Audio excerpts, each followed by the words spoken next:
Hello everyone, welcome to my channel, and in this video we are going to talk about Leetcode problem number 393, and it is called intersection of two arrays.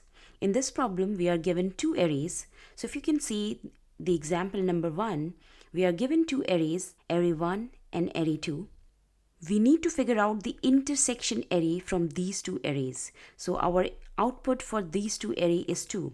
Now how do we get this output array? Now if you see, 2 is available in both these arrays. So 2 is available in the array number 1 and 2 is available in array number 2 as well.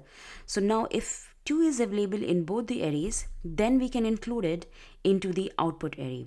Now number 1 is included in first array, but it's not included in the second array. That is why number 1 is not included in the output array. By intersection of two arrays means we have to create a new array which will have common values from both these arrays. So in both these arrays, the common value is only 2, and that is why in our output we only return number 2 in the output array.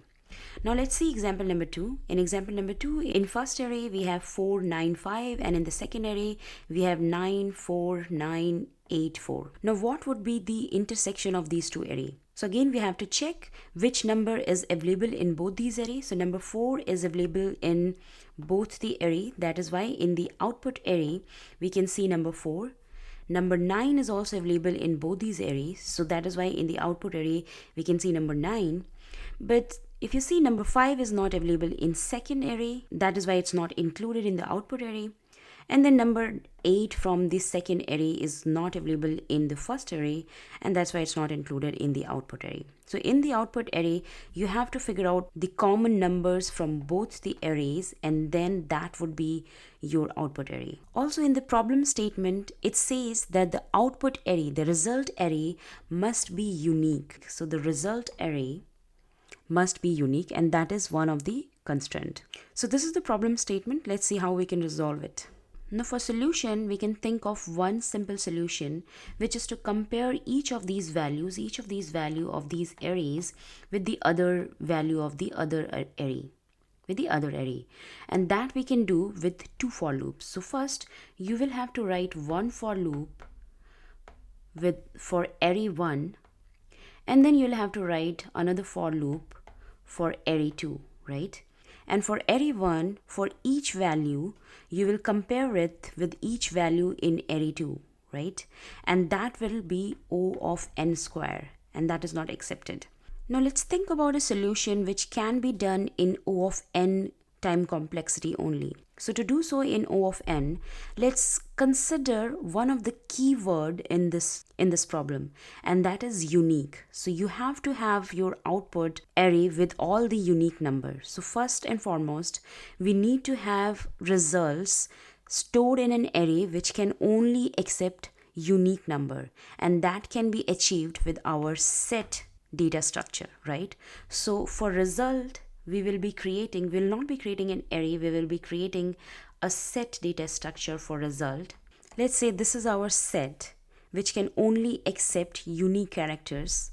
And then how do we fill this set? Like how do we compare the values of each array, right? Now if you think about for solution, for number 4, if you want to put number 4 in this array, in the result array, you have to check if number 4 is available in array 2 or not. So if it is available in array 2, then you can insert number 4 in our result array. And this search we want to do in O of 1 time complexity. So which data structure we can use for search, which can perform search operation in only O of 1 time complexity, and that is hash map. We can use hash map for this solution. So what we can do is for this array, let me create this array again. Now what we can do over here is we can store one of these array, any one of these array, in a hash map, right? In a hash map, this would be our hash map. And in this hash map, we can store one of this array with a key value pair. So let's say we store array 1 into the hash map. So we will run a loop on this array 1. We'll check number 4, what it is index. We will see the index for number 4 is 0. So we'll store that in hash map. We'll check for number 9. The index of number 9 is 1. We'll store that in hash map. And then we'll check for number 5, and we will store number 5 on index 2. Now we have this hash map. Now for this array, if we want to check if 9 is available in this array or not, what we can do is we can simply check it in this hash map. So it will check in O of 1 time complexity only, and if it is available in this hash map, then we will add this number 9 into our result array, right? So we will add number 9 into our result array. Then we will check for number 4. Number 4 is also available in our hash map. That will be done in O of 1 time complexity only. Then we will add number 4 in our result array. Then we'll check again number 9. Since number 9 is again available, we will try to add it into our result array.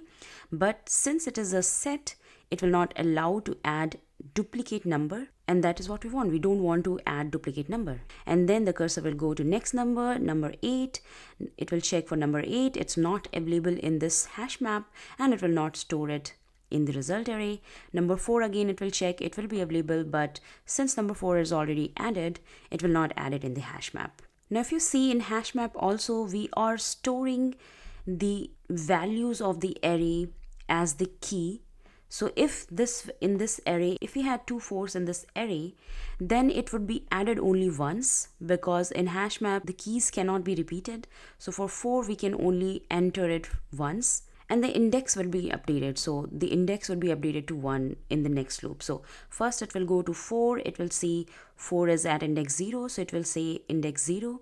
Then it will see that next number is again 4 and it is at index 1, so it will update this index to 1. And that is all right, because we don't need to worry about the value. We only need to worry about the keys. So as long as keys are available in the hash map, we are good to go.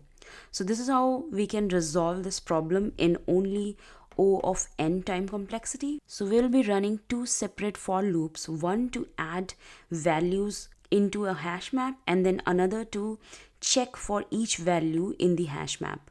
But 2 O of n will be 2 O of n, and then this 2 is like constant, so we can consider as O of n time complexity, and that is how we resolve this problem. Let's see how to code this problem in Swift.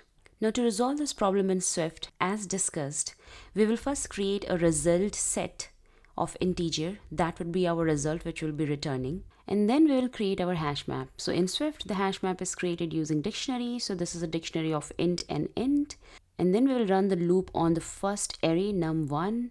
So num1 dot enumerated will give indexed and the number as well. So in the hash1 dictionary, for each number we will set its index as the value and number as the key. So our dictionary will be ready in this for loop, and then in the second for loop we will check in the num2 for each number if that number exists in our hash1. So with this if condition, if there is any index return from this hash1 num for this hash1 current number for this number 2, then we will insert it in our result set. And as discussed, set would only consider unique numbers, so you will not have repeated values in the set. And then while returning, you want to convert this set to an array, because that is what is the expected output is. So this is how we can resolve it in Swift, and that is all with this video. Thank you so much for watching. Thank you.